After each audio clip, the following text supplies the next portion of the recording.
I've worked out there's roughly 6,600 hours in a year, and out of that amount of hours, I probably spend, on average, maybe about 6,000 hours on my own, without seeing people.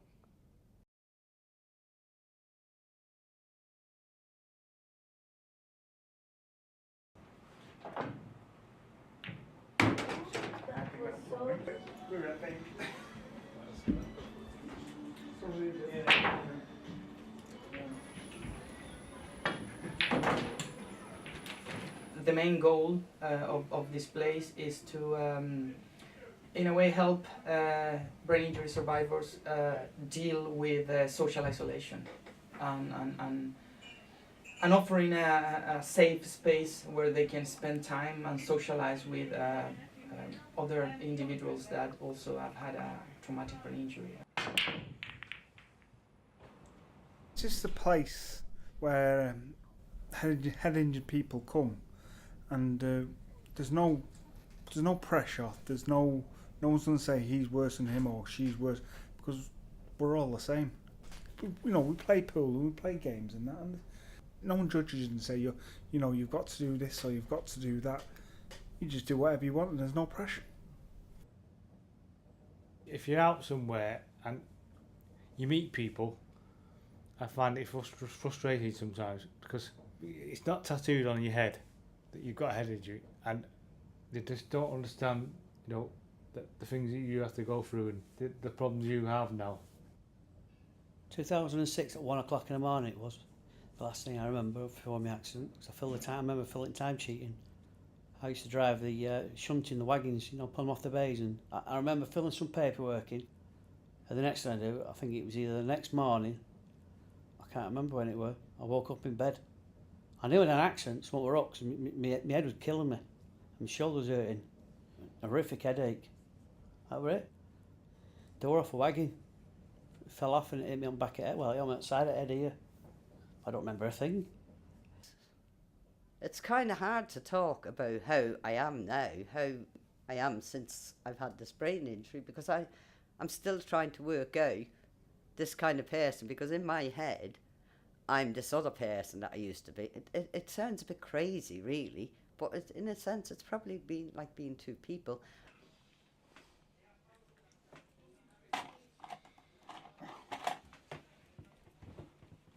If you want to start a relationship with somebody and you say, oh, you've had a head injury, they back off. In some ways it annoys me, because I can't help the way I am. It's as if it's a brick wall against you. There's one fellow in particular who lives in my flat. I've been having trouble with him lately. I mean, he's 6'8", and his favourite word for me is he keeps calling him retard. Now he knows I'm brain damaged, he knows I'm disabled, but that's his favourite word to me. And I've not done nothing wrong to provoke him or say to call me this, but he's just one of them people. But you won't get any of that in here. It's like grieving, like you used to be what you are now. You start thinking about, well, I can't provide for my wife and my kid. What am I going to do, money-wise? You're not worthy anymore. Because you think, oh, you're a wimp. You wouldn't used to be like that. And then you get ratty with yourself for weeks and weeks, months, it'll be years. And you get depressed. That's a bad one. That's an hard one to shake off. I wanted to kill myself once upon a time. I even thought where I was going, what bridge I was using. When you think that now, it makes me dizzy thinking. That's how bad you were. That's pretty poorly, that.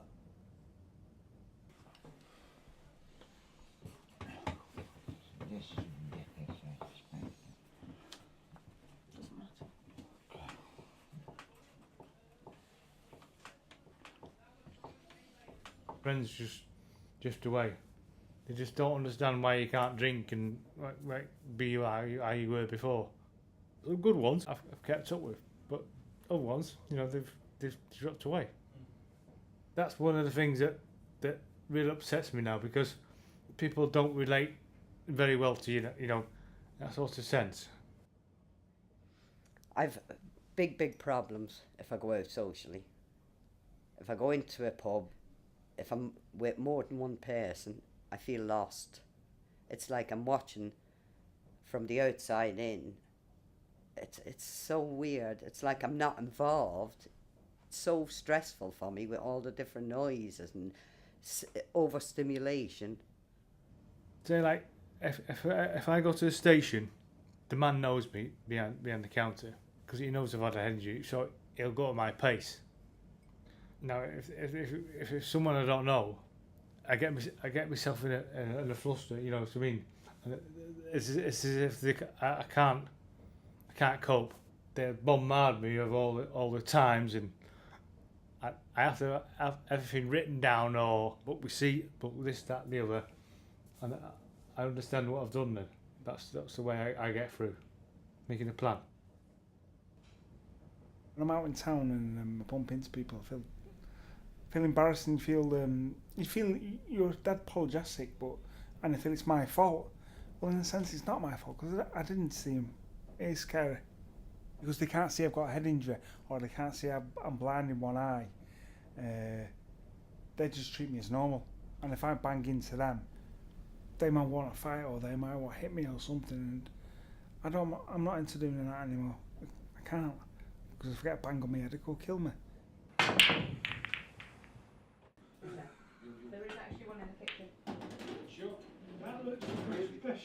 So there's a mixture of cognitive difficulties, behavioral problems that in a way make that relating to other people in social terms is a challenge. And the idea is that having a place like this, which works as a safe environment, where they can in a way relate to others without being worried about, looking awkward, looking strange, or behaving out of place sometimes, that in a way offers them some kind of experience of normality that they struggle to find outside. 6 down, please. 6 down, right, 6 down. We have got horseman. Jockey. Yep. Short word. Jock. What do you do on a horse? Ride. Yeah. Rider.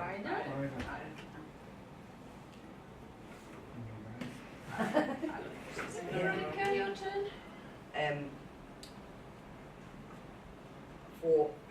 Four down, please. 4 down, right. In here, the crosswords, the games that we play, all them things, they help to stimulate your brain. Playing pool, being able to even sit and eat with somebody. I have to eat on my own most of the time. So it's not very nice. When you're used to having a massive family, it's just everything. The only thing that's not different about my life now is probably the way I look. The only thing. Everything else that was familiar to me is not. And I think if it wasn't for this place, I probably wouldn't be here now. I used to have my carers, and they used to say, "No, come on, we're going to do this, get you involved more." And then I realised there's other people out there, the same, going through the same. You can talk to people and you think, "Oh, right, yeah." It was so good just to chat to people about the same thing. It really was. That you start coming out your shell a bit then.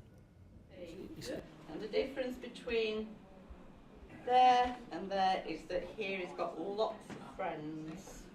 You didn't have time to draw them all in, did you? I'd say that one of the main changes that you have after a traumatic brain injury in the long run is that a very basic human need, which is that of belonging to a community, is compromised or is changed radically. And that's something that we take it for granted, because people without a traumatic brain injury, they belong to a workplace, a neighborhood, etc., etc., a group of friends from school, I don't know. But with a traumatic brain injury, sometimes belonging to these social spaces is disrupted. People talk to my support worker. Oh, you're over here. Over me, and that's how I am. Is he And my support worker always says, why him. don't you ask him, he always sat there. So we've got Martin sat in a wheelchair and 2 people talking over his head. And a big ice cream cone. And then when he's here, you see the big difference? This is Martin. Yeah.